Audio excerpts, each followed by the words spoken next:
একটা মাদ্রাসা করলেন যেটা আজকে দারুল উলুম দেওবন্দ নামে সনাত কুলিয়াছিলে। দারুল উলুম দেওবন্দ বাহ্যিকভাবে একটা মাদ্রাসা ছিল, কিন্তু প্রকৃত অর্থে শুধু এটা মাদ্রাসা ছিল না, এটা ছিল সেই আন্দোলন যে আল্লাহ তুমি আল্লাহ বাস্তবায়ন করতে হবে।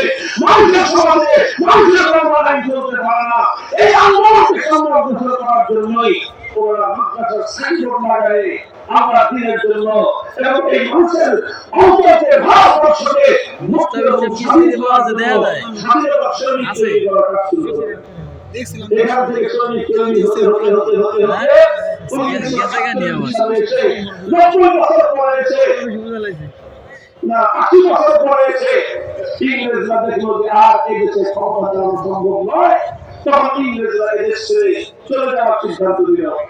যখন এই দেশ ছেড়ে ইংরেজরা চলে যাওয়ার সিদ্ধান্ত দিল, তখন এই দেশে দুইটা জাতি বসবাস করত, এক হলো হিন্দু আর এক হলো মুসলমান। প্রধান দুই জাতি, আরো ক্ষুদ্র ক্ষুদ্র অনেক জাতি ছিল, কিন্তু প্রধান বড় দুই জাতি